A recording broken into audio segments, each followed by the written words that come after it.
Okay, so Europe is, aside from Japan, the oldest part of the world in terms of demographic structure. So as a whole, the whole continent was going to age into mass retirement this decade. For most of them, that means that coronavirus has ended any hope they have of economic recovery. A country like Germany that was probably going to hit mass retirement in 2026 just lost a massive amount of time and capital, and it's going to take them 2-3 years to recover from COVID, which puts us within 2 to 3 years of their deadline. Italy's even older, had a shorter deadline, was in a worse position going in. Some of these countries will never recover to where they were in February. Against that backdrop, the Americans are removing themselves from the equation. And Europe, because of their demographic structure, doesn't consume enough to absorb their own industrial output. They have to export it. And if the United States is off the board, there's no place to export it to. So this entire economic model was going to collapse in the next few years anyway. COVID has just moved up the time frame. The poorer countries in Europe, the less well-run countries in Europe, the more indebted countries in Europe are making a last-ditch plea for Germany to bail them out. And the Germans are like, we only have 2 years left for us. Why in the world would we give those 2 years up in order to salvage you for another 2 years? So we are looking at the end of the European experiment here.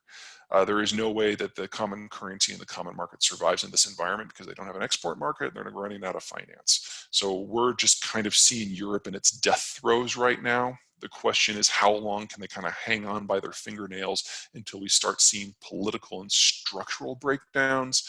And honestly, if you're in Germany and the Netherlands and you can establish maybe a quasi-independent relationship with the United States, there might be a path forward there, but there's definitely not a path forward for Europe as a whole.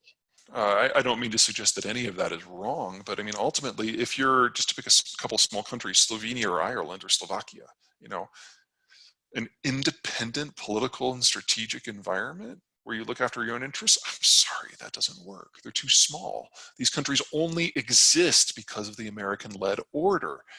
Yet the big powers, especially Germany and France, are big enough to think of from themselves. Now, the Germans aren't supposed to be thinking from themselves on strategic issues. And so you get this built-in dichotomy of these small countries who can't look for out for themselves and honestly would prefer not to, so they just kind of coast along with NATO and the EU doing all the big decisions, and they're allowed to exist as independent places. While the big countries make the big decisions, and then everyone tries to play the Americans and the French off of one another. That only works for a little bit longer. And so what we're going to be seeing is kind of a Franco-centric Western Europe that will emerge out of this, a Germo-centric Central Europe that has to deal with the Russians, and the small countries either sign up for one of these two spheres or die. There aren't a lot of countries that have the strategic flexibility to do anything else. And of those that do, they luckily get along pretty well. So Britain, Norway, Sweden, Denmark, those four specifically, maybe toss in the Netherlands. They're Atlantic facing. They have a history of resisting France and Germany. They tend to work together pretty well, with the exception of the Brits. They're all the same genetic pool, you know, thanks for the Vikings.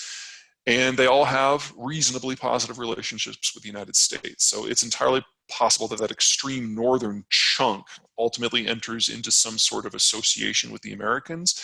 But that is 100% dependent upon how British-American trade talks go this year. And what COVID has done is it's forced the Brits to kind of put that off, because they're thinking in the short term, it's probably best if we don't sever all links to continental Europe. And that delay may prove fatal for longer term strategic relations with the United States, just because they're going to run out of time. France has always had a relatively statist economy. In terms of percent of GDP, they're usually up near the top in terms of what the state controls versus the private sector. And what Macron was trying to do was to loosen that up a little bit so that the country could be a little bit more dynamic. He looks at what the Germans were able to achieve with labor reforms in the early 2000s, and he wanted to do something similar in France in order to spark more economic activity so that France could be a stronger economic pole in Europe versus Germany specifically. And that has not worked out nearly as well as he thought. Honestly, COVID's kind of a blessing because it's made the protests kind of impossible. So the French government is continuing on with this status tradition, but it's trying to make a few tweaks on the edges.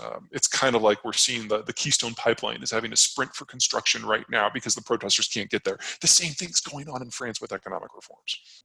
Sure. So yeah, I'm a big fan of Mexico for demographic and industrial reasons. They're the only really they're the only economy as skies that is now linked to the United States at the hip, and relations between Mexico and City and Washington are actually the best they have ever been in the history of both countries, which is kind of crazy when you consider who's in charge in both countries.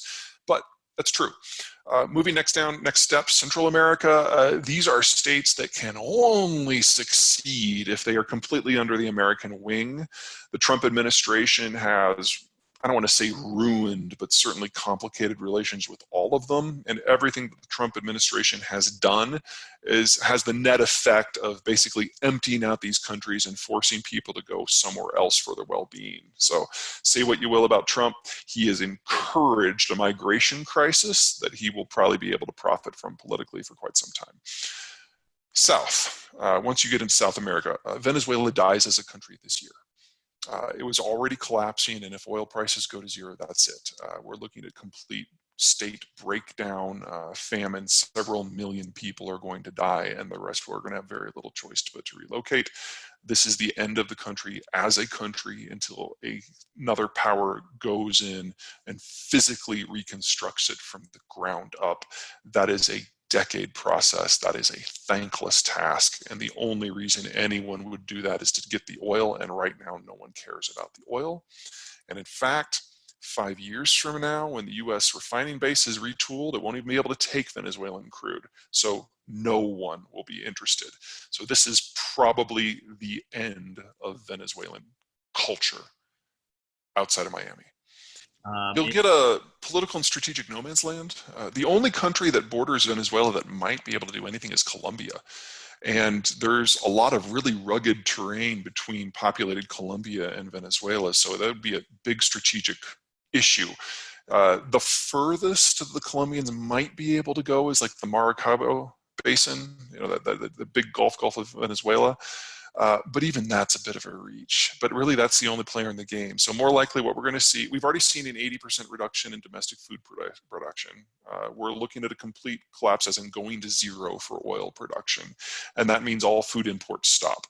So if you have a net reduction in the number of calories that are available by 90% or more, this is an Ethiopia-style famine and state collapse. And it will just become a no man's land that's going to be awful. Anyone who had money already got out, and most of the people who could walk have left. What's left is an impoverished, emaciated population that I hate to say it, is just going to die. This is the worst humanitarian disaster we will have seen in the last 60 years.